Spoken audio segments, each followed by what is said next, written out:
Hello, everybody. Good afternoon, everyone. And good morning to those who are at the other side of the world. And of course, good evening to our very special guest tonight. Our topic is no other than type 1 diabetes. So I know it's quite a controversial topic, but this time we are going to be somewhat enlightened and witness it firsthand. So this is quite an early broadcast because our guest is actually from Honolulu, Hawaii, and it's already 9 o'clock in the evening there. So that's why we said good evening. And the most important part of this is that type 1 diabetes is not just a disease of those in the foreign countries, of other people, because right now, here in the Philippines, there are already a lot of people with type 1 diabetes. And if I can say, a lot of them came from mothers mostly, or their history in the family before the pregnancy, during the pregnancy, that somewhat predisposed the child to have that type 1 diabetes. But most importantly, it's not about blaming, but it's about ensuring that the child will grow up healthy, normal. And with the definition of what's normal, really, we will talk about that. So, thank you guys for tuning in. Kindly share this because, as we said, this episode is truly one for the books. So, let me help me welcome Sir R.D. Dykeman of Type 1 Grit and also a father to David Dykeman, who is a currently an athlete already, thriving athlete, but with diagnosed type 1 diabetes. Hello, RD. Hi, Grace. Thank you for inviting me to be on your show. Very much welcome. The pleasure is ours, and a lot of our viewers right now are really, really excited to get to know more. And of course, since we are now advocating this way of life nationwide in the whole country, and most Filipinos, Filipinos tend to be all over the world. So we actually Mhm. somewhat want to be advocates wherever we are. And type 1 diabetes, at least one person knows someone with type 1 diabetes, but Right, seldom do we find them practicing low carb or if even aware of low carb. So thank you right. so much. And so without wasting so much time, we want to go through. I have a set of questions here, and I just want to take your side as a parent. I know you've been in this journey for quite a long time, so Yeah, somewhat some might be a little far ahead to recall, but I hope you right. can help the new parents who've had just children or siblings with type 1 diabetes, how they struggled, and to give them the inspiration that they're actually not really scarred for life. So as a start, as your parents' journey, how was David diagnosed? Can you recall what was his symptoms? Yeah, it was about 10 years ago. And Dave's diagnosis story is pretty typical. He, he probably had undiagnosed diabetes for maybe a year, undetected. But probably in the last 3 months, his behavior started to change. His teacher, this is when he was in third grade. His teacher reported that he would put his head on the table and he didn't have a lot of energy. Dave has always been a really good athlete, and on his teams, even when he was little, he was an exceptional athlete. And before his diagnosis, his ability to play sports started to suffer, and we found that very strange. He also looked like he was losing weight, but he was my first child, and I thought maybe he's just getting leaner as he goes into puberty. Um, so it was a little bit of a puzzle, but I didn't really notice it, and his mom didn't notice it. We had had a few conversations, but nothing that we thought was serious. Mhm. And then about a week before he was diagnosed, he became very ill. He stayed home for a week with me. I stayed home with him, and I thought he had the flu. And we took him to his doctor, and she confirmed that he had some kind of flu or fever, and he should just rest. So she blew the diagnosis, his pediatrician, and that's pretty common. They don't check blood sugars. Um, we just missed it. And one day, while I was staying home, Dave became very ill. He was not able to move off the couch. I had to lift him off the couch physically. And when I picked him up, um, he weighed, it was light as a feather. Mm. And I could feel his bones on his leg and then on his rib cage. And he had lost so much weight. And I had him to take his shirt off, and he looked like I never saw anything like it. I can't believe how fast it happened Mm. that he had just gotten into this state in a matter of days. He had just become a skeleton. And I called my wife and I said, I think Dave's dying. And Mm. we had some tests done and rushed him to the hospital. Our doctor called and said, you have to take him to the hospital. He's got type 1 diabetes. And my wife and I had no idea what diabetes was. I had no idea what type 1 was, what type 2 was, but it was very serious. And Dave was in the hospital for a few days recovering from what's called diabetic ketoacidosis. Okay. And So, yes. yeah, that's how it all began. And Okay. that was about 10 years ago now. And as you said, it's somewhat the typical scenario. And Mhm. with your like even stories from others, have you have heard that some cases really didn't recover? Like the first Yeah, diagnosis led I to a hear, fatal result? yes, I hear from time to time that, and I believe that Dave was a few hours away from dying. Oh my. If we would have stayed home instead of gone to the hospital that night, I don't think Dave would have survived to the next day. And the Okay. doctor told us that immediately. And we Mm. see kids, in social media now. We're all diabetes advocates now, Dave included, and we see reports of children dying um, from misdiagnosis or lack of Yeah. diagnosis. Yeah. It's not uncommon. Yeah. Yes, and actually, we have an advocate as well, a pediatrician who is an advocate of low carb in the country. Is Dr. Brian Castillo, and he said that he sees patient at the emergency room diagnosed with some other illness, but now they do random check, and it's DKA, and some of these patients are just presenting symptoms like flu or just the typical other illness that they just feel not so good about. But this one is really an eye opener, especially because we there might be so much telltale signs. I'm sure that was your first child, you were very focused, and yet you were not able to recognize how fast No, he was losing weight during no, that time. no. It happened so fast. Mhm. He was not.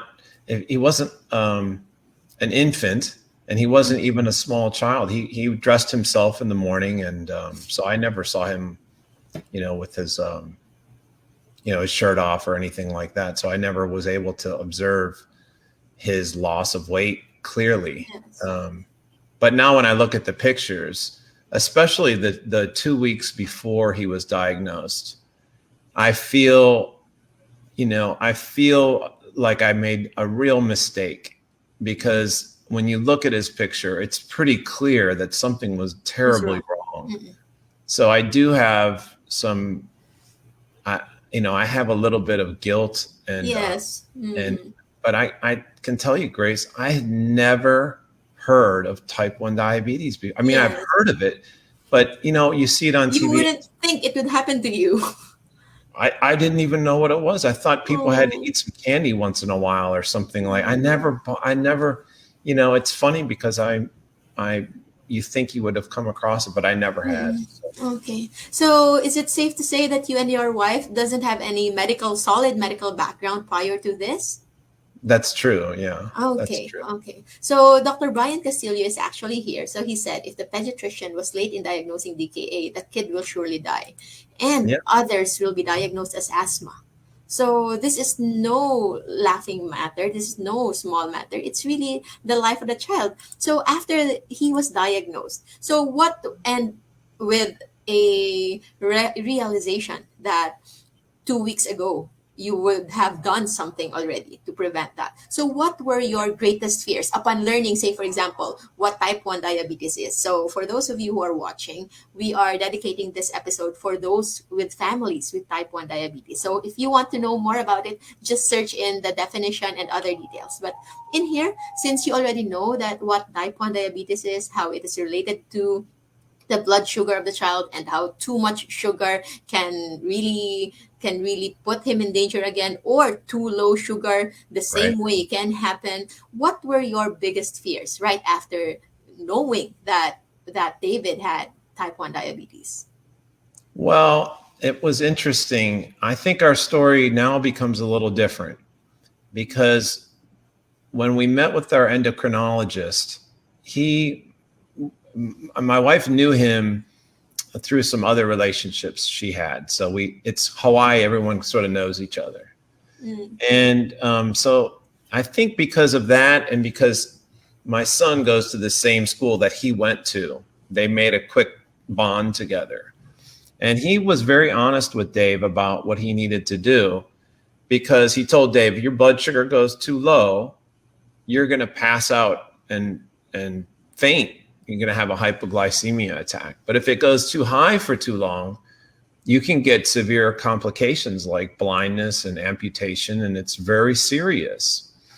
And then I kind of remember that I immediately heard that and started to study what were the complications of diabetes. And it was a very scary hour that I spent, on the computer studying while we were in the hospital.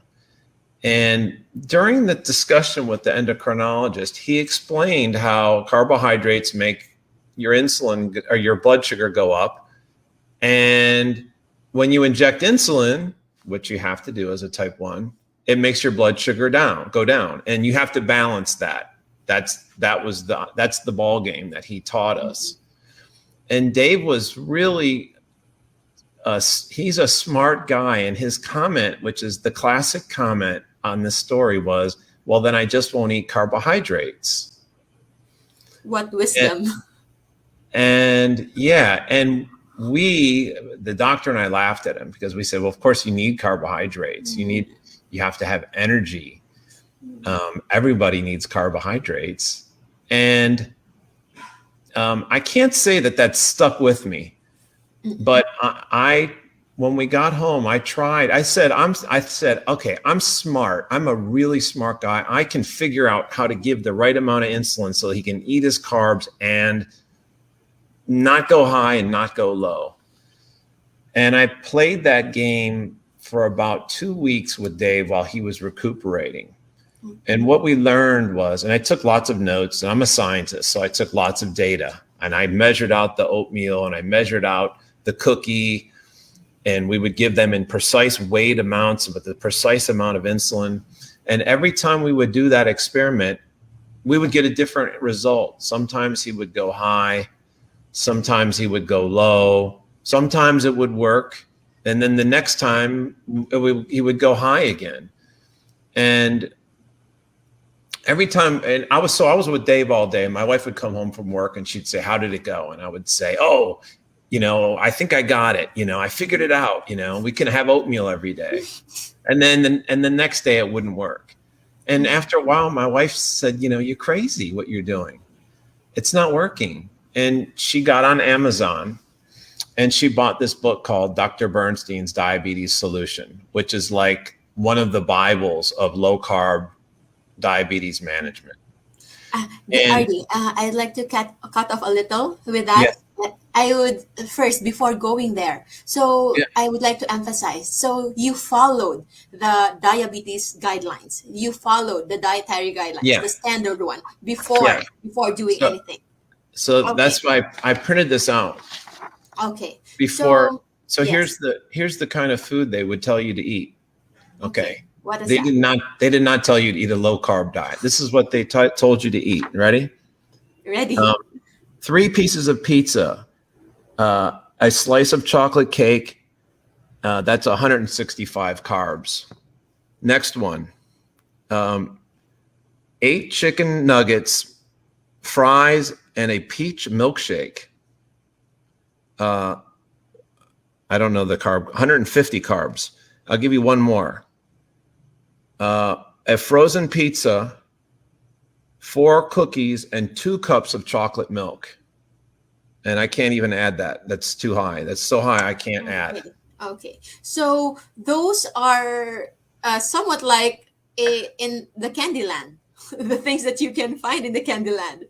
That's But that's it's that's right. tapered for type 1 diabetes, given that it's pediatric patients, right? So, That's right. and you've seen results that are all over the place. You are focusing before on the insulin part, so that because your goal is just how much insulin to that David need in order to lower it down to just the level that is not too Yes. low, not too high, without considering that upon intake there will really be that shoot up, and then Yes. what you just need to do is you add insulin right then and there. So You can't match the food with yeah, injections. It's impossible. The carbohydrate's too fast and the insulin is fast too, but you can never match these two things. yes, They're always a yeah. little bit off. It's like taking a bow and arrow and trying to shoot a fly. You Oh can't my, sometimes you hit it it's and you just feel impossible. it's impossible to do Yeah. consistently. And Okay. nobody does it. The average A1C or the average blood sugar of a type 1 diabetic following this meal plan is extremely high. Yes.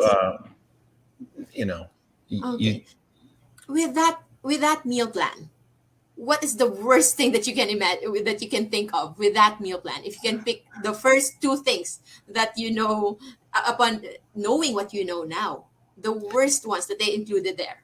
well, it first of all, if Dave would have eaten that way, like most type ones, he would live in a constant state of terror because you have so much insulin in your body trying to cover that food that if you do something like, imagine a kid who eats a lunch like that and takes this huge dose of insulin and then starts running around outside and playing with his friends at school. That kid is going to have hypoglycemia and pass out. So the only way to avoid that is to run your blood sugar so high that you have a safety margin. And if you do that, even little kids know the consequences of that. And the consequences are gruesome. If Dave had been doing that for the last 10 years, he would already have damage to his eyes, damage to his kidneys, damage to his vascular system. He would have detectable consequences and complications of diabetes. So it's a ball game you cannot win. You're in a constant state of terror in the short term, and in the long term, you're going to suffer these horrible consequences and shorten your life. So they are prescribing with food like this a life of misery, and it destroys the life. It's a disgrace. It destroys the life of every type 1 kid that follows that meal plan.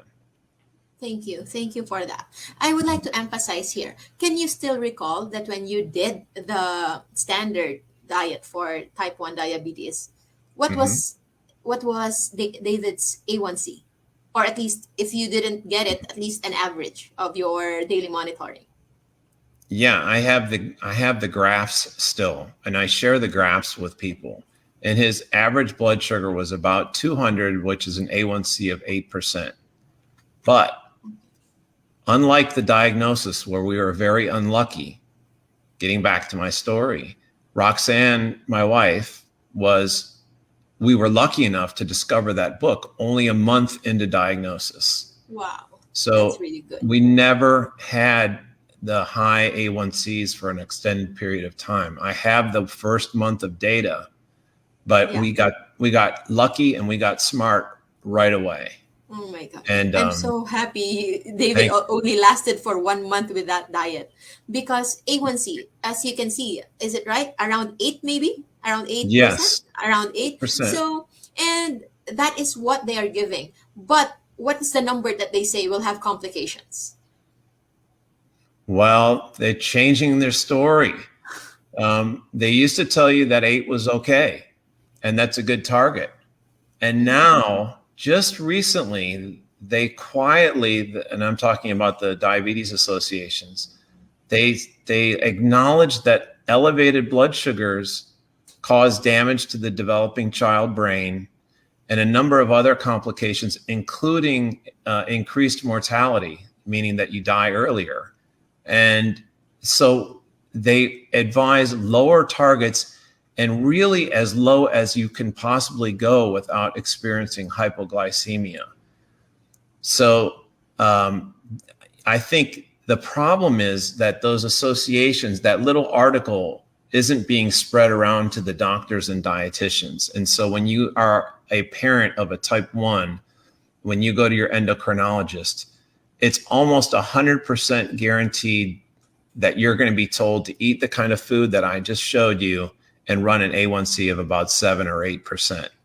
And that guarantees diabetic complications.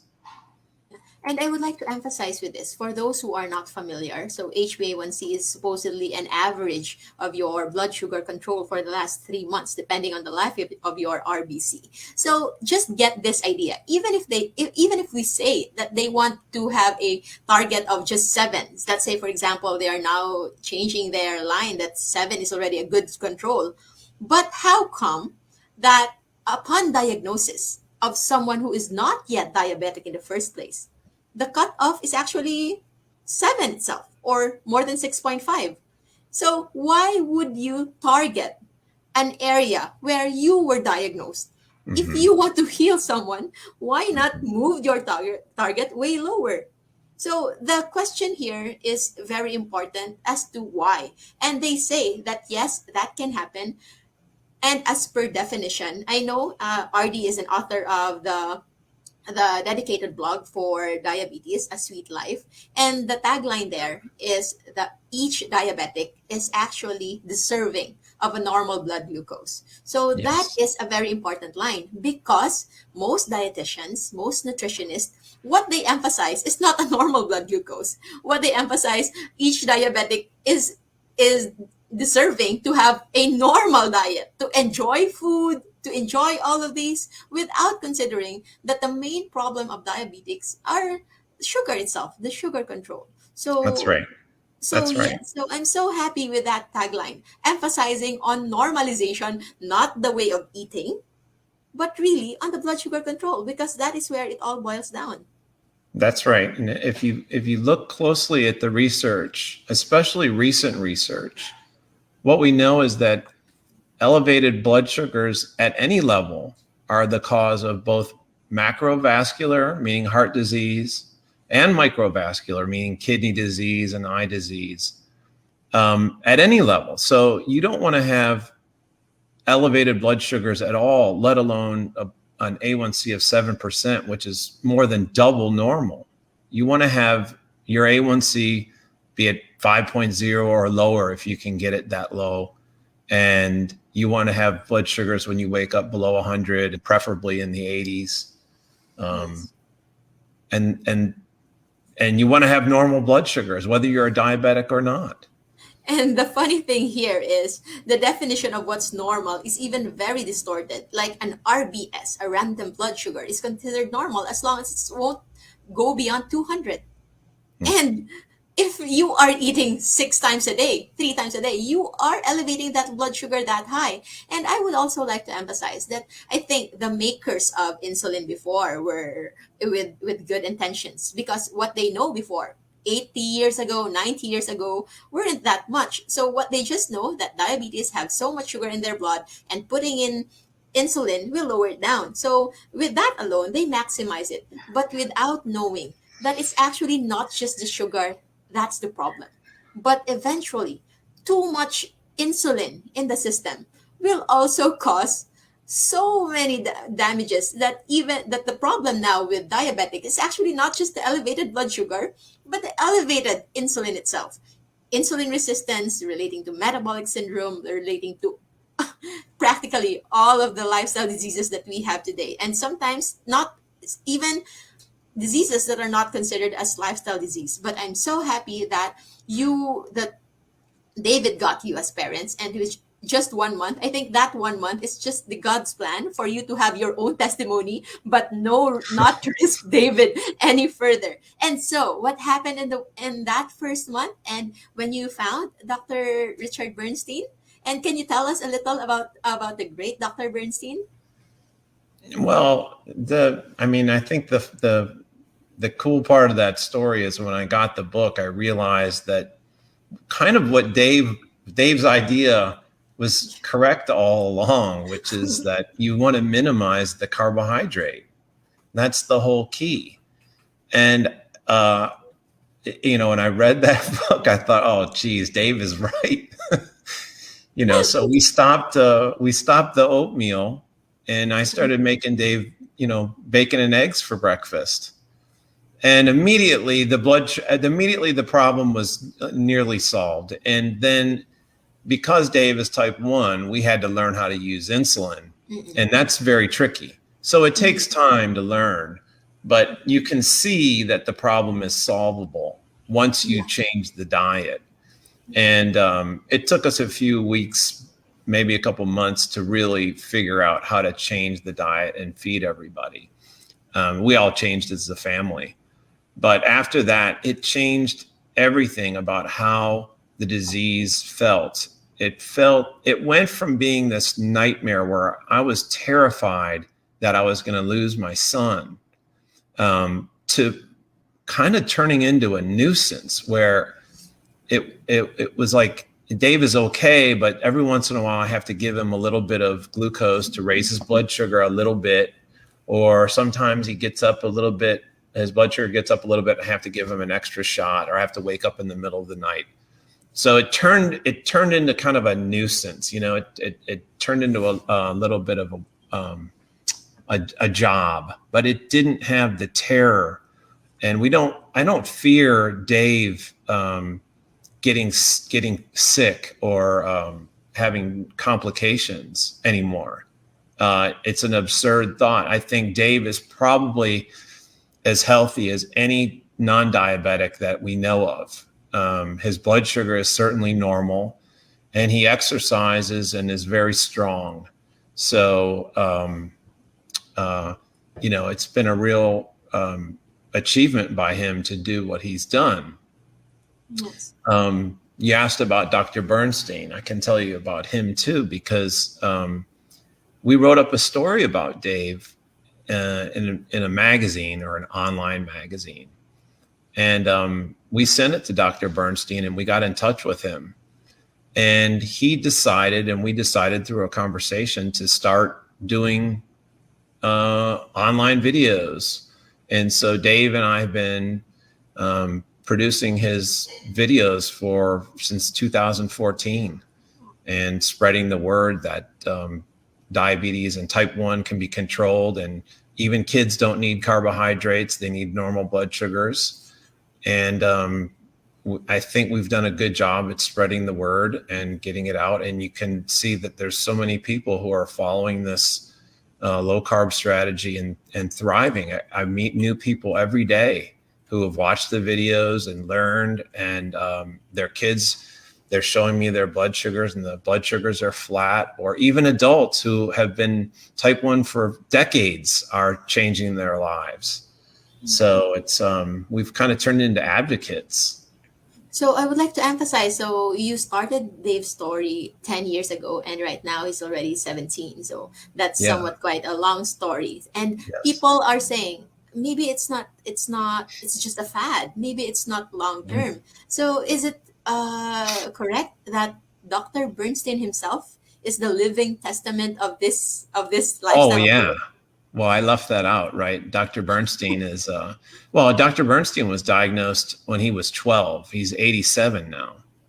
And when he was in his 40s, he nearly died from kidney disease as a result of complications. And he had heart disease and other complications too, a list of complications that are very long. And most of those complications, he's totally reversed. And he's, because he learned on his own how to control his blood sugars through diet and insulin management. He was the first person to ever figure it out. He's literally the Einstein of type 1 diabetes. Mhm. He figured out how to control his blood sugars. He's still a practicing physician when he's 87 years old. There's no mental decline. I mean, he's just an unbelievable human being. Yes. Um, That's why I invite everyone to check out Dr. Richard Bernstein's page. Yes, he is on Facebook, and he also do Q&A. So you can send in your questions from time to ahead, that's and right. Yeah. Dr. Bernstein will actually answer it. And it's so funny. He even answered one personal question about hobbits and about the Hobbit, about the book. He's really an amazing guy. So I really love Right. Dr. Bernstein. And I believe that David now is actually an intern with Dr. Bernstein's clinic. Oh yeah, he's been doing that for a long time, and he writes. So he's trying to get the message out too, and it's not uncommon because when you're a type 1 diabetic and you've tried to follow the standard guidelines, it's such a hellish misery that when you figure it out, your life changes, and you feel compelled to help others. So everybody that I know that's come across this solution, this low carb solution, instantly turns into an advocate and starts in social media, especially. There's so many opportunities. Starts trying to spread the message. Yeah, I mean, it's just it's a phenomenon, and I think the Yes. fact that we have these glucose monitors now that display pictures of what your glucose is like. Hmm. People love to share those images on Yes. social media. And it's And empowering. yes, it is empowering. That is the perfect word. It is empowering To to be in be able. control, to Yeah, really be in control. yeah, that's exactly right. Yes. Yeah. I have my patients this morning, so usually I put them on really monitoring. So the first episode, the first discussion in the clinics of saying doing low carb, it's always a shock for the common people, for the average person, not ever hearing that carbohydrates is not essential. So we are Yeah. making that a statement. Carbohydrate is not essential. Okay, Right. but what is essential is glucose, and glucose can be created by your own liver, and Mhm. by that definition, it's no longer essential from the outside source. Okay, Sure. so we have to emphasize that to everyone. And as per my patient, the moment that they learned after a month follow up, I usually tell them. So my purpose is just to educate you, but at the end of the day, it's not me who is healing you. It's not me who lower down your A1C. It's you who lower down your A1C. I had a patient this morning followed up August 3, A1C 7.2. 7.2, 7.2. Now he came back, she came back with A1C after only 25 days. It's down to 5.6. Oh, that's fantastic. That's really fantastic. So Mhm. to think that's just barely 4 weeks. So for I know I told them that if you do it with medications alone, no matter how many medications you will take, you will never get that number. And it's two of them. Mhm. They're actually couples. And That's the great. and the husband at 6.9, I think, or 6.7, now also down to 5.1 in It's just it's 25 days. It's unbelievable. I've seen what your story. I've seen Dr. Eric Westman. Mm, He has a chart that shows the exact same thing with his patients. He took yeah. 100 patients. He showed the average A1C was like Mhm. 7.8, something like that, and then 5.4 immediately. Immediately. It's shocking It's how never fast. been done before in standard definition of medical practice. And Mhm. I understand. And that's why I told them that even if, like, in theory, and I've seen it many times in my previous patients, but every time I still see it, it still amazes me. I still have goosebumps for every reaffirmation, for every Mhm. confirmation that this thing really works. And to Yeah. add to this, I actually screenshot Dave's from the Oh, Dave's there they are. video. So Right. the first one, the one that you can see on the upper end, the dots here are actually the glucose of Dave's on a day-to-day basis. Was this a CGM, continuous glucose monitoring? No, or that was just you manually plotted before yes. during the Yeah. first month of diagnosis? Yes. Those are manual, just taking finger sticks. Okay, okay. And Hmm. only after a month, when they already started somewhat on the baby phase of their journey with Dr. Bernstein's protocol, you can see that somewhat it's not that all over the place. So there are highs and lows, but it's not extreme highs and lows already. That's right. And That's the right. best thing here is here. It's almost like a line. That's It's right. almost like a line. So is it right that each color will represent whether it's before meals or after meals? I think the colors are different days. I think there's Days. probably a week worth of lines on top of each other. Okay, so this can you can see that the numbers actually don't go too up or too low, too high or too low. So That's this right. is what we considered as stable blood sugar. And Yes. this is very remarkable for someone with type 1 diabetes. But I want also to emphasize that for those people who do not have type 1 diabetes or type 2 diabetes, this is actually the blood sugar that we should all normally aim for, right? Yep. That's. I mean, I've taken Dave's CGM and worn it myself. Okay. Now, I used to be a high carb before we knew about diabetes. I used to eat pizza and junk food, and I was overweight. And I'm sure that my blood sugars probably looked actually like The the first one? dark gray. Yes. But I didn't ever measure them until we had gone low carb as a family. And then I finally did put on a CGM, and that trace, the good one, that looks like what mine looked like. It was always Oh, between that's good. 70 and 95. Yeah. Mhm. And how about those? This is a common question. Why is it that some people who do not have diabetes, the moment they eat, their blood sugar from, say, for example, 80, it can even go down to 78 or 79. What should that be? Why is that? Well, I can only speculate what I think that might be. And if we're talking about type 2 diabetes, well, first of all, you might get a clue from type 1 diabetes. And in type 1 diabetes, Dave might eat a meal and immediately his blood sugar starts dropping a little. And that would mean that his insulin is working before the food works. And that might be the same problem with the type 2 diabetic. So and type 2 diabetes is actually very complicated, but basically your insulin signaling starts to suffer and not respond as well as it did when you are insulin sensitive. And so it may be that you're getting a spike of insulin and that's lowering your blood sugar before the food hits. But I'm just speculating about that. But that can really make sense. So going back to David, Yeah. when he first started, even if the idea actually it was already in him before it all began, the low carb. But the moment he adapted low carb, was there any challenge on his part, or he was in it 100%? Um, I think there's a lot of challenges when a kid first starts, and I think they're all solvable, but it takes some time to get the solutions. So, for example, if you're a little kid, you're going to go to parties with your other friends, and at the parties, they're going to have carbohydrate foods. So, what if you go to a pizza party for your friend's birthday, or what if there's some cake at your friend's birthday? What do you do? And Dave's solution is a good solution. So if there's a pizza, Dave will just eat the cheese on the pizza and not eat the carbohydrate. If everyone's drinking soda, he'll have a diet soda. If people are eating a hamburger, he'll just eat the burger patty. He won't eat the bun. And that's totally that works. That's the end of the problem.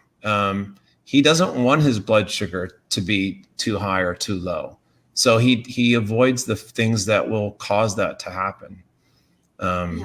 So that's one challenge, and then there are other challenges that are not food related challenges, but insulin related challenges. And if you look at that chart that you showed earlier, you'd say, well, why didn't he immediately go and have a flat line? Why did his blood sugar not get to perfect right away? And the problem is that using insulin is very complicated. And you have to, Dave uses 3 different kinds of insulin for 3 different situations. And we're always trying to, Dave and I are always working together as a team. How much insulin is this? And, how much should I correct? And it's a problem. It's a solvable problem, but it's a complicated problem, and it takes experience. Yes. So those are the kind of problems that he's left with. The social food problems, not so much. You solve those problems, and once you get rid of the carbohydrate, if you keep it away, you don't tend to add it back. If you let it tempt you and you keep adding it back here and there, eventually it'll come back. So when you get rid of that carbohydrate, you have to get rid of it. And for little kids, the parents have got to get rid of it, and they've got to get it out of the house. It's too tempting. As we know, as you can see, it's tempting for everybody. You have to get rid of it from the house. The parents have to support the child by getting rid of it. And even the siblings. Dave's little brother doesn't eat carbohydrate at all, and he's not diabetic. So, but he knows he's going to support his brother by not eating it. So he doesn't eat it at school when he's alone, or he just won't eat it. And that's the level of support that you have to have as a family. So those are really very important points. We can tackle more about low carb for non-diabetic kids like Dave's brother, and I understand from what your story, we can all see that Dave is really above average when it comes to like intelligence processing and all that. So that's why it wasn't really that hard to make him understand. So Yeah. as a parent, what can you advise those other parents who only have 5 years old, 6 years old, 7 years old? When do you think they should start educating the children about the impact of these addicting foods, these kids treats to their health as type 1 diabetics? When they should allow them to realize what they really have? I'll be honest with you. I never thought it was true. It took me years to learn the biggest problem is not with the children, it's with the parents. The parents will not give up the carbohydrate, even if they're, when you have a type 1 diabetic child, you are managing their blood sugar 24/7. You're testing their blood sugar, you're feeding them, you're injecting insulin. It's a 24/7 job, including at night. You have to check their blood sugars. So you would think that as a parent, you would notice the impact of carbohydrate foods on the child, and especially foods like cake, ice cream, chips, cookies. Those foods are a disaster. And yet you still see those foods being pushed on the children. And it's very rare for the parents to restrict that toxic food. And I think the reason why is what you just said, that the food is addictive and the parents are addicted, and they have trouble getting it out of the house. Yeah. And so that's the number one problem that needs to be solved. And there's another interesting bit on that, which is that type 1 kids now type 1 kids used to be lean and thin. Now there's more obesity in type 1 children than there is in non-diabetic children, where it's at epidemic levels. So the type 1 kids now do not just have type 1 diabetes, they have type 2 diabetes, and they're called double diabetic. Oh my God. Oh. That's how bad it is. And it's a problem of diet. It starts when the doctors and the dietitians tell the kids to eat this kind of food. And then the parents never get rid of it from the house. Okay. I would like to emphasize that the double diabetics. So this was actually first somewhat opened up to us by another Filipino doctor practicing in Middle East. So she is Dr. Suzette Encarnado. She is a diabetologist and a low carb practitioner, and we are somewhat very happy that they are already giving it on a standard form. Like they already have forms that for their obesity clinic, they give very low carb. So in Arabic, since it's in the Middle East, it's really a norm there. So it's an option, known option. But for us here, I don't think it's going to happen in the next 10 or 20 years or so. But yes, the double diabetics, because I think is at this point, we would like to emphasize the type 1 diabetics do not have the capacity to produce their own insulin, right? That's true. Compared to type 2 diabetes, they actually have produced insulin. However, their cells stop responding, or somewhat the insulin is no longer that robust. But Right. eventually, the complication is insulin resistance, wherein Right. there's too much insulin, but it's no longer effective. And the presence of too much insulin per se is causing these complications: obesity, fatty liver, elevated cholesterol, and all that. So what is double diabetics? It's a person, a child who cannot produce insulin. So there's no insulin in there. And you allow that child to eat so much carbohydrates, needing so much insulin, regular insulin.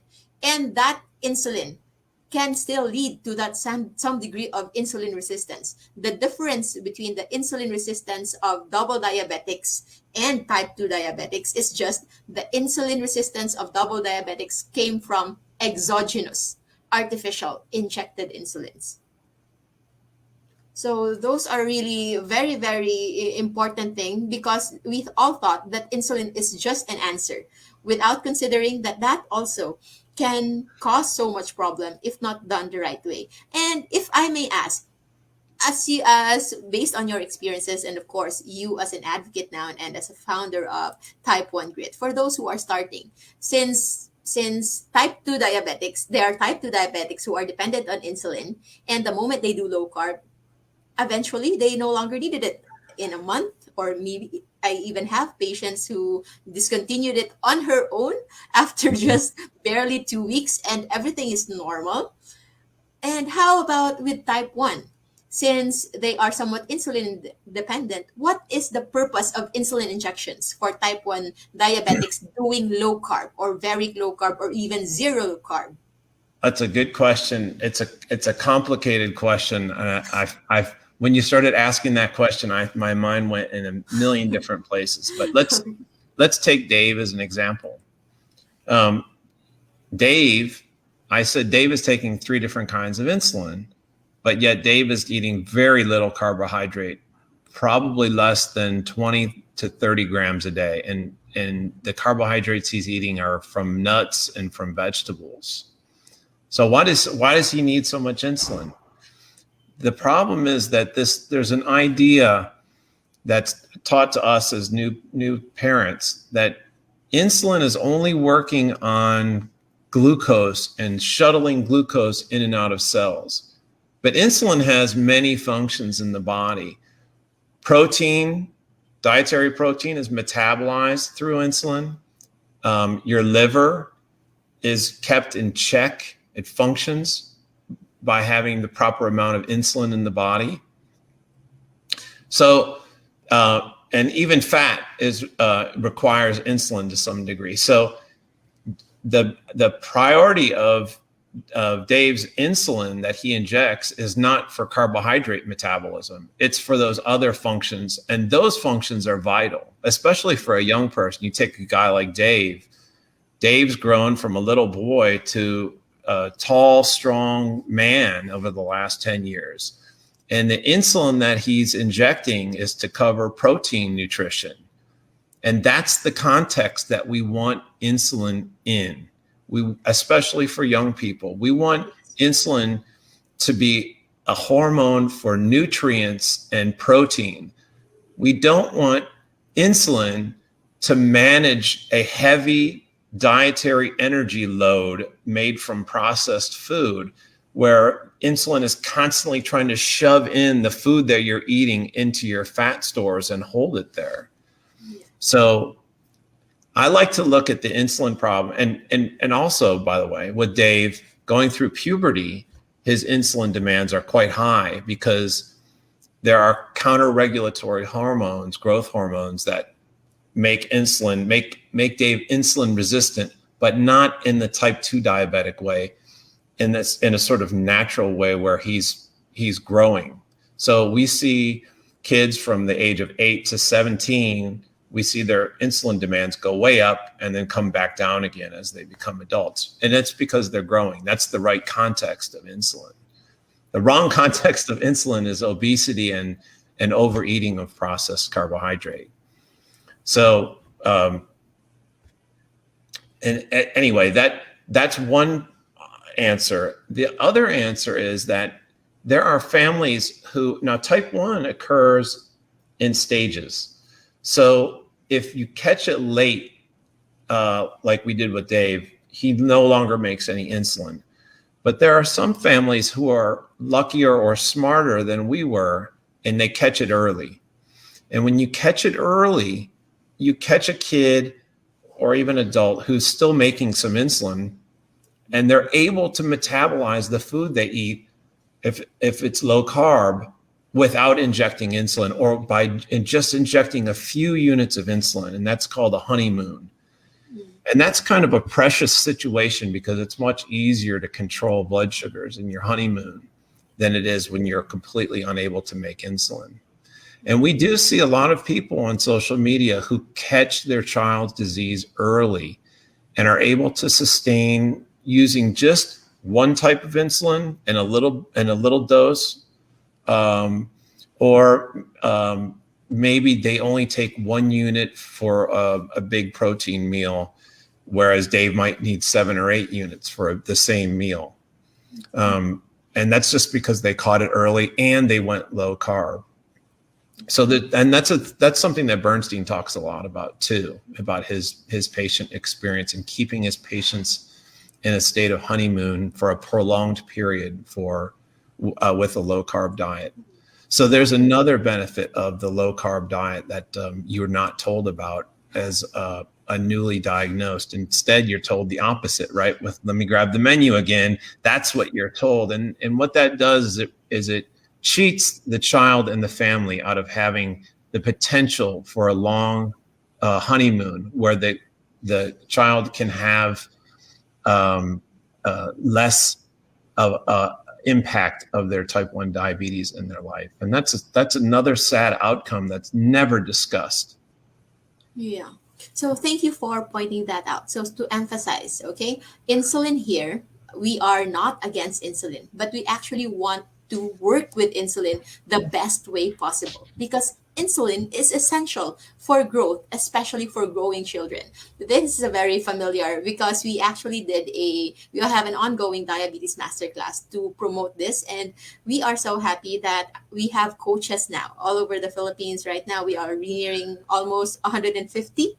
So these are combinations of laymen, doctors, nurses, nutritionists who are really open to low carb nutrition, and they are now starting to get to know insulin this way because for the longest time, even me as a doctor in my standard medical education, insulin was just emphasized as a blood sugar lowering hormone. But it's not all that. It is an anabolic hormone. It is a building up hormone, and it is most essential for growing children. Without insulin, even if you take proteins, that amino acid cannot enter the muscles and can be formed into muscles. Okay, so that is a very basic thing. And even the presence of other metabolites, it will not be used up as an important ingredient for production of your hair, of your nails, of your skin, and everything in a growing child, and even in adults who is living. So that is a very important thing about insulin. And now the honeymoon phase, because we have to understand that type 1 is an autoimmune disease. So eventually, somewhat, the pancreas is being attacked by the person's own body. But as what RD emphasized, if you caught it early, when the pancreas is not yet fully attacked or defeated by these autoimmune complexes, you might have some degree of functioning pancreas. So meaning a somewhat functioning pancreas can be able to produce some degree of endogenous natural insulin. So what you just need to do is to supply the necessary insulin. So it can be of different types. It can be just a fast acting one, like for immediate needs, for example, or sudden rush of your blood sugar, or maybe baseline or just regular insulin to normalize your blood sugar. No highs, no lows, no dips and spikes, just a basic blood sugar level. So this is very important, and I think the takeaway for this is to not just follow just one, but you have to experience it yourself and work with someone who is knowledgeable, because individual differences is very, very varied when it comes to type 1 diabetes. How about your experience with type 1 grit, RD? That has been so that's an interesting story too, and I'll tell that story real quick. After we had the success with Dave, like I was saying, when you have that success, you want to help people. You want to show people what can change their life too. And when we started to share that message on social media, it had a different reaction than what I expected. I thought everyone would say, "Oh my God, this is the big discovery," and it wasn't quite that way. Some people became very angry, and that took me off guard. But every once in a while, we would meet a couple people who said, "Yeah, I do that too. And have you read that book? That's where we learned to do it." And it was funny because some of the people were from another country, and some people were older women, and some people were teenage boys, or it didn't matter who the person was. And you could take any type of person, and they were all doing the same thing. They were all doing this low carb diet. And we became friends in social media. It's so easy to make friends with people, even though we're on this island, out in the Pacific. We have now hundreds and hundreds and maybe thousands of friends from around the world. And we just naturally fell into making this group. And that was Dave's idea. Again, originally we had a lot of pushback from people in social media, but Dave said, no, stick with it. Keep getting the word out. And we did. And we started that group, and I started it with 3 other folks, all with different backgrounds. And, it was interesting. The group started to grow and grow. We had some doctors in the group who were also type 1 diabetics. And they said, what's going on in this group is incredible. All these people are having these blood sugars, which are better than non-diabetics. And they contacted some researchers at Harvard, and we started a study, and that there was a paper that was written about the group, the first ever paper on very low carb diets for type 1 diabetics. It showed that there were unprecedented glycemic results, meaning that everyone had normal A1Cs, but it also showed the kids were growing. It showed remarkable cholesterol results. So there was no cholesterol problems. It showed low total daily insulin dose. So there was no one who was insulin resistant and injecting huge amounts of insulin. It showed normal BMIs, and many other things. I mean, the results were unbelievable. And it was covered in the New York Times. It was so unbelievable. I think it was published also in the American Pediatrics Association Journal. That's right. That's right. That paper was published by Harvard researchers in the Journal of Pediatrics, or Pediatrics, which is the official journal of the American Academy of Pediatricians. So it's an unbelievable. It's an unbelievable trajectory that our life went on, from going from this situation where we had no idea what type 1 was to participating in this advocacy movement, and really changing of how and the not only the associations, people are sort of having to be they're kind of forced to look at this, and they're kind of forced to say low carb is an option now. And Mm-hmm. even the CEO of the American Diabetes Association, who is herself a type 2, is a low carber and runs normal blood sugars. Mm-hmm. So the word is out. This is Yeah. no, we talked about earlier, fad diet. This is no fad diet. The processed carbohydrate foods, that's the fad diet, and it's failed miserably, and it has resulted in global obesity. It's the low carb diet that's the natural diet, and word's getting out, and the results like you're getting with the instant A1 success, A1C dropping, and the results that Dave's getting as a type 1 diabetic, um, those kinds of things are changing how diabetes is going to be approached in the next couple decades. Yeah. And I think the situation is going to get fixed. It's Yeah. if we can get over the addictive properties of the food. Yes. And to add to that, addiction is just there without even recognizing it. But I still have faith in humanity that only if they know they are presented with these options, then a chance of getting away from that addiction and the Yeah. consequences therewith is also higher. Because just like everyone else who are already in this way of life, the first time we heard it, we couldn't believe it ourselves, right? Just like when Dave said that I won't just eat sugar. And all of you just instantly dismissed him, saying that's not part Yes. of the deal. That's just quite impossible. But now, if only we get, that's why we are doing this, and we are grateful that you've agreed to be in this advocacy, because even if we are advocating in our own circle, but for us working together, seeing that regardless of place, time zone, race, or whatever, we are all in this. And this is no fad diet. Fad diet change over time. Though those who are advocating low carb, just like Dr. Bernstein, who is now 87 years old and who have been on low carb since maybe he was diagnosed shortly after he was diagnosed with type 1 diabetes since he was 12. So it's not changing. But the other standard, like the carbohydrates and the low fat diet, their numbers change over time. From time to time, they have to release another set of guidelines because they know it's not working.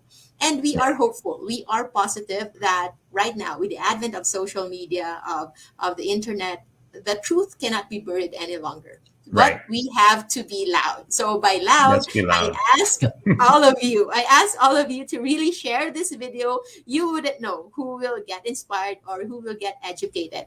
And we've been talking about David since the first second of this video, and I'm sure you are quite excited. What really happened to David? Is he still a small boy?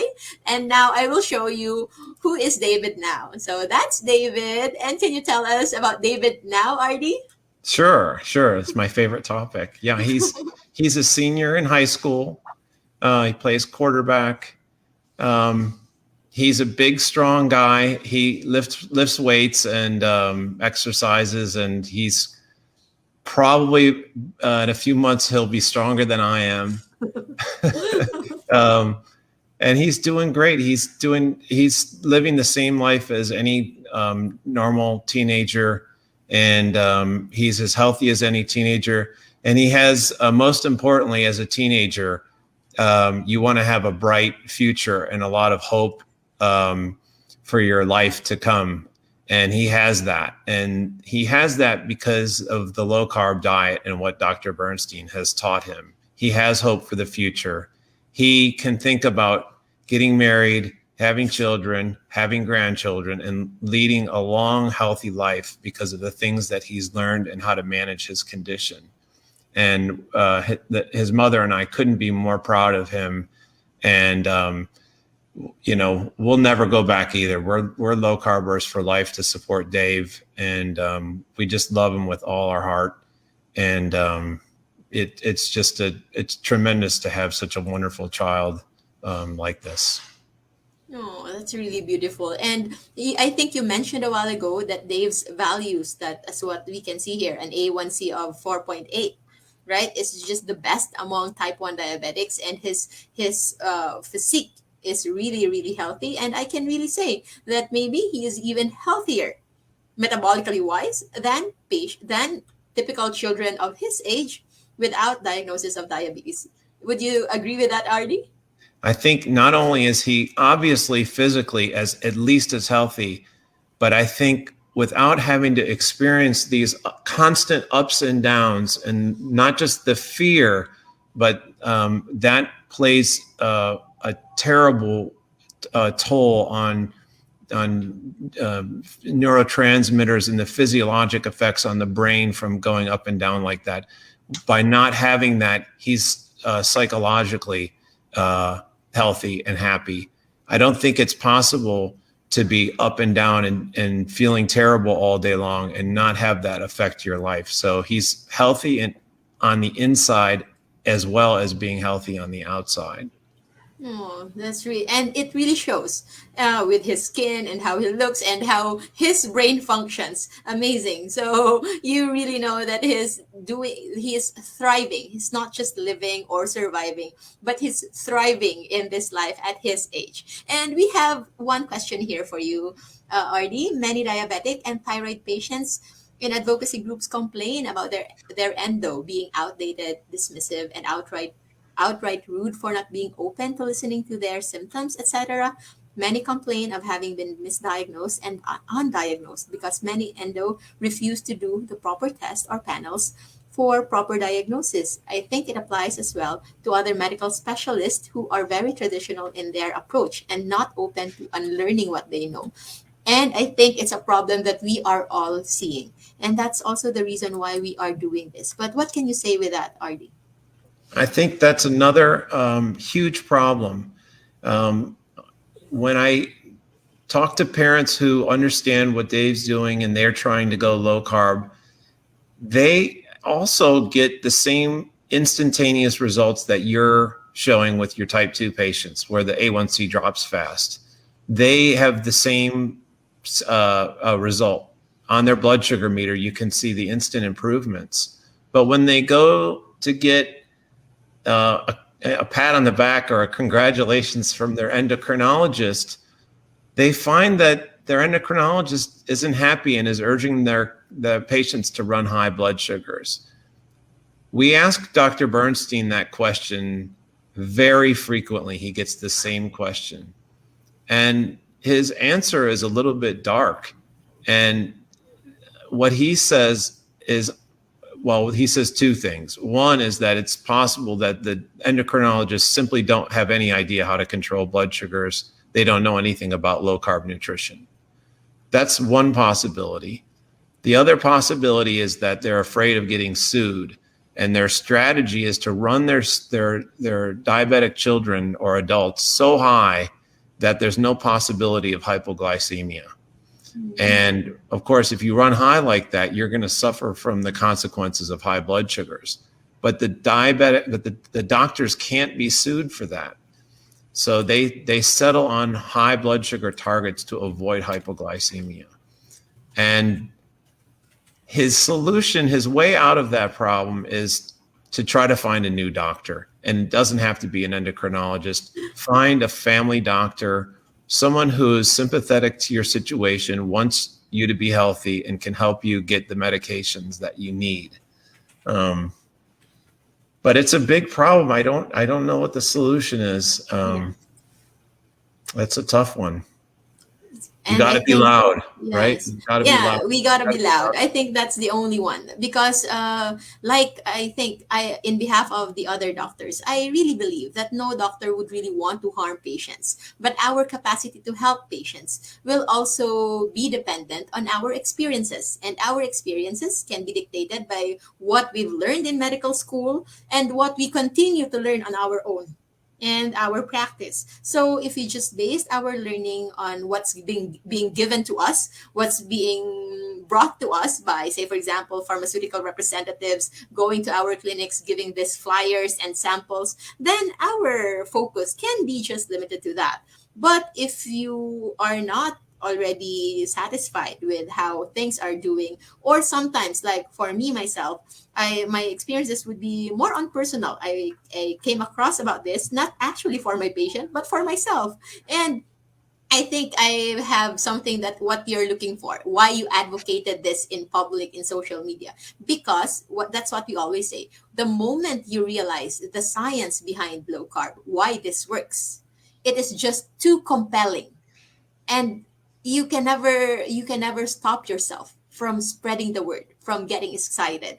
And we Mhm. understand that some advocates can be surprised just like you, that in as much as you are in awe, in and amazement when you first discovered this, you will be surprised that there will be those who will just instantly brush it off as if it's a fad diet or there's no truth to it. But I hope we don't get discouraged with that. Instead, keep on posting, keep on spreading the word, be loud, because what we are targeting are those people who are actually looking for more, who is not satisfied with the standard therapy that they are having, despite compliance with the medications, compliance with all of these specific detailed food list containing milkshake and chocolate bars. They know that it's not the best one yet, and those are the people that we want to help, those who are open and those who are still willing to learn. And before we end, we are already past our time. I have just two things. Even if Sure. this one is about type 1 diabetes and low carb diet, and with RD's experience as a parent and as a founder of Type 1 Grit, if this is applicable to children with type 1 diabetes, how low carb is applicable to type 2 Hmm. diabetics? Oh, okay. Well, the answer is the same for both type 1 and type 2, as a matter of fact. And I like the Bernstein answer, so I'll give his answer. And his answer is that you don't need any carbohydrates, so you can go as low as 0. But he operates under the hypothesis that you probably need to get some vegetable nutrition. So he allows for 30 grams of carbohydrate so that you can have a salad or some steamed vegetables or even a few nuts if he likes to have some pistachios.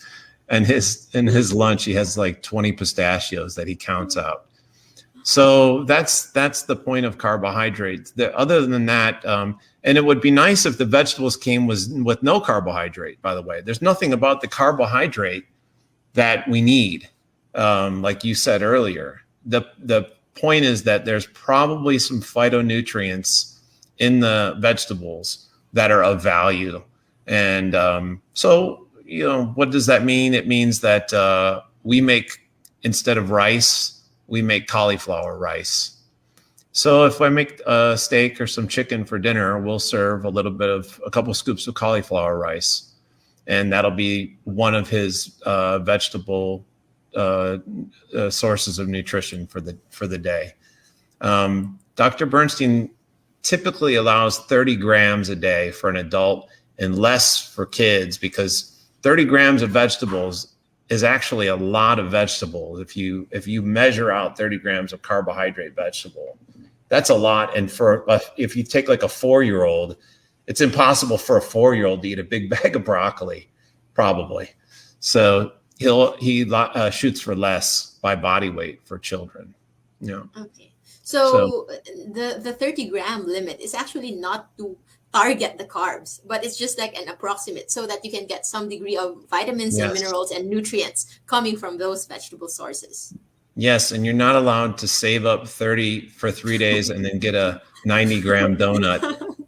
You're not allowed. Okay. So we say no grain, no starch, no sugar, and no sweet fruits, Mhm. because those have concentrated carbohydrate, right? Yes, yes, yes. So we've tackled about that in many of our previous videos, but this one is really, really important. And as you can see, you mentioned the 30-gram limit. We emphasize that it's limit and it's not a target that you should. Right. So that's the It's a maximum. limit.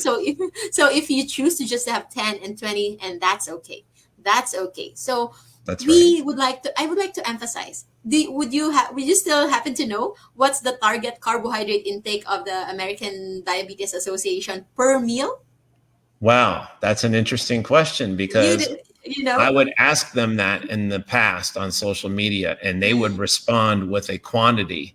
And Yeah. now they respond very sneakily, and they say, you should consult your dietitian about that. But if you go on their web pages in the American Diabetes Association, they have something called the plate, Yeah. and they tell you to fill the plate with some vegetable and some starchy vegetable or grain, and then some lean protein.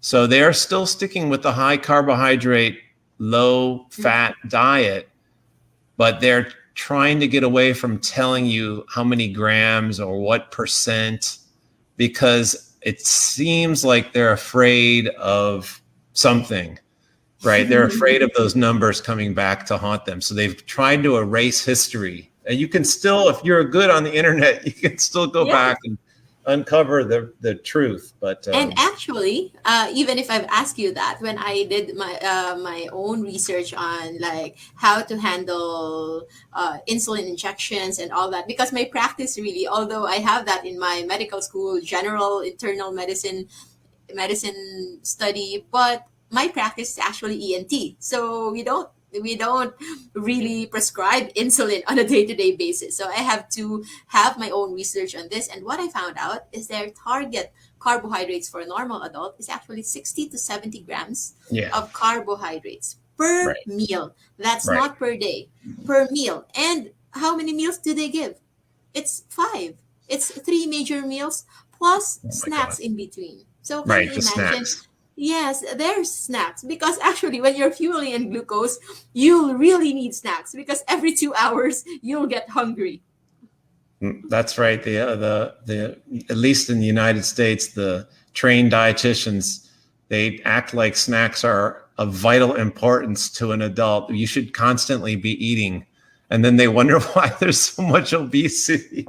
Yes. And speaking So, of snacks, I can recall one of my patients again this morning who have had, I think, an episode of epilepsy before, and he's been on a rigid diet, and the whole family is already into low carb. He's the only one left because he is still following the very, very strict meal of 7 a.m., 10 a.m., 12, 3 p.m., 5 p.m.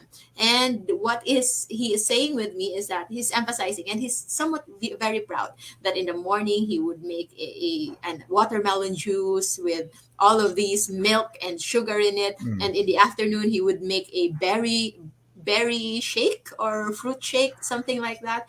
And he told me that because he think it's the healthiest part, as it's the mm, healthiest part of his daily routine. But of course, he didn't mention as well that during lunchtime he would consume just a piece of meat and a whole plate of rice. And they're wondering why they have struggles with hypertension, with edema in the feet, only at the age of mm. 30s. So this is a Oh my very God. young man. This is a very Mhm. young man, and many more. So, but it's important that we are already on the right track. And lastly, since David is type 1 diabetic, and you said he has a sibling, you have another son who doesn't have type 1 diabetes. So what can you say with low carb for children without type 1 diabetes? Well, I think, first of all, it's very interesting to watch my youngest son compete athletically because he's a top athlete in the state as well. And you say, well, where does he get his energy from? Because he's not eating carbohydrate. And the answer is that the body runs on a combination of glucose and fat. And it depends on what you eat, what the proportions are. So he's running primarily on free fatty acids as his fuel. And what we notice with him is that he's a swimmer. When he's swimming, he has incredible endurance. And I mean incredible. So he's able to swim for hours, and he's extremely strong. And so the combination of protein and fat that he eats and the little bit of vegetable seems to be very optimal for a young athletic child. But the main reason that my son Hayden eats low carb is to support his brother. And he loves his brother dearly. And I think he feels like if he sets an example or follows the same example that his brother, then it makes it more likely that his brother will have success over his entire life. So he's always just stuck with the diet and never complained, never asked to have any food that he shouldn't have, and he doesn't sneak or anything like that at school. He's really How he's young really is he? dedicated to the family, and it's a beautiful thing. It really How is. young is he? How young? He's in 10th grade now, so Okay. he's going to be 16 in March. Yeah. And he's been low carb since.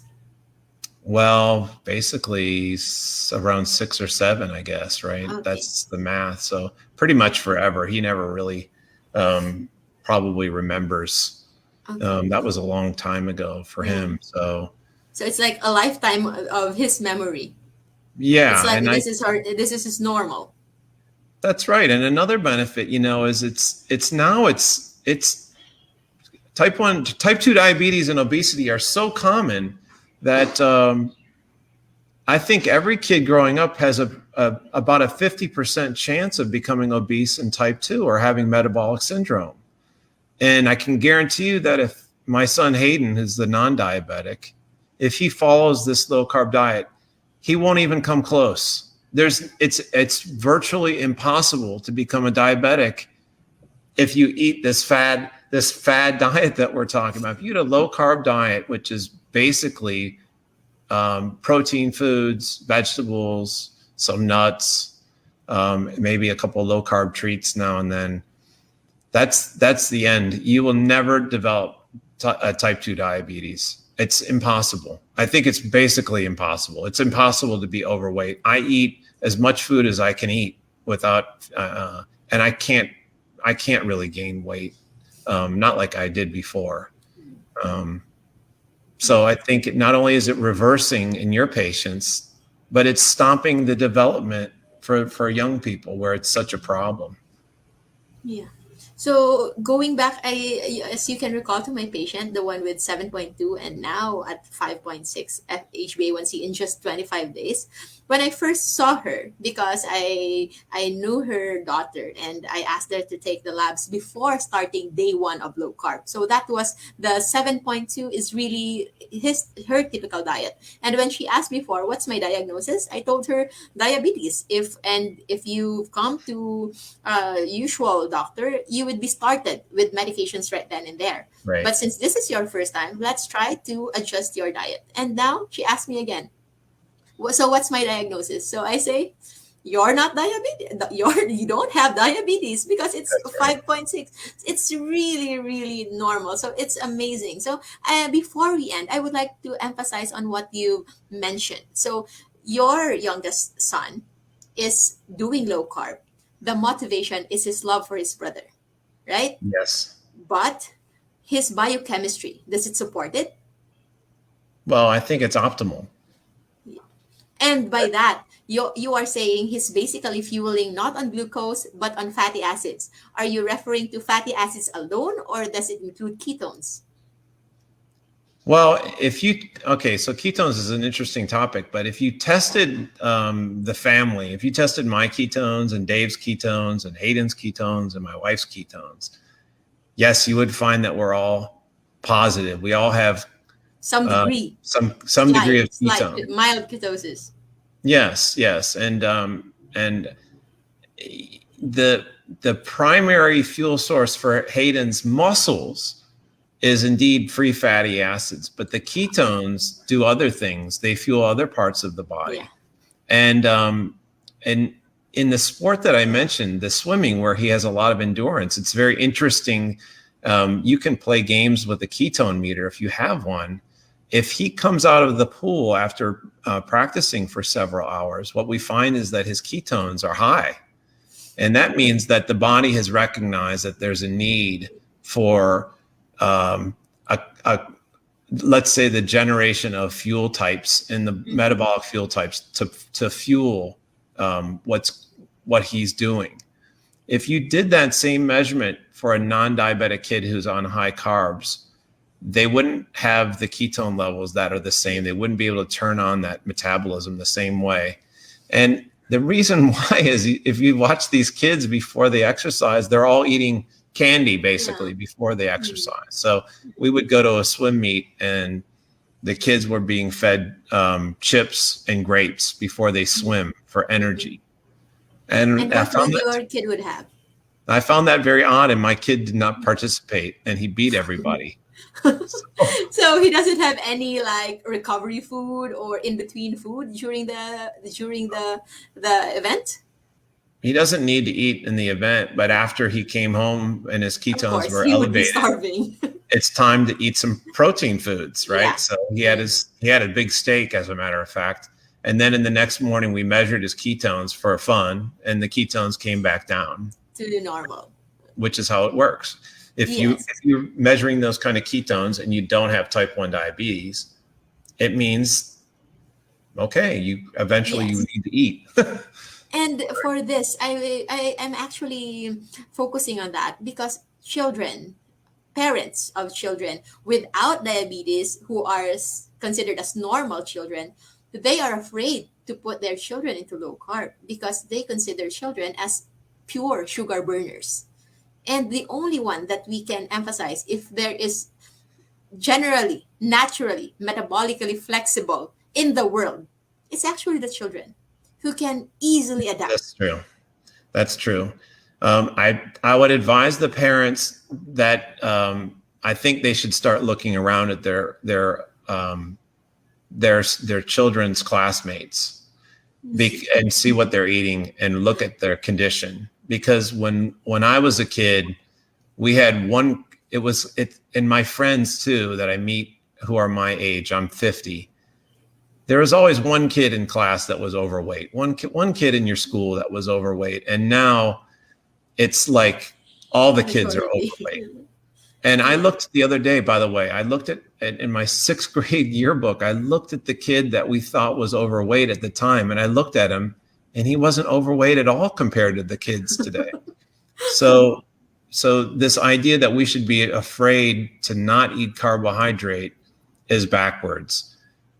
If you look around at what's going on with child obesity, and you can see it in your child's friends groups, most likely, you should be afraid to be continuing to give your kid the same foods, by the way, which are likely making you um, obese or start to have medical problems. You should not be sick when you're 35, 45, or 50 when you're a young parent.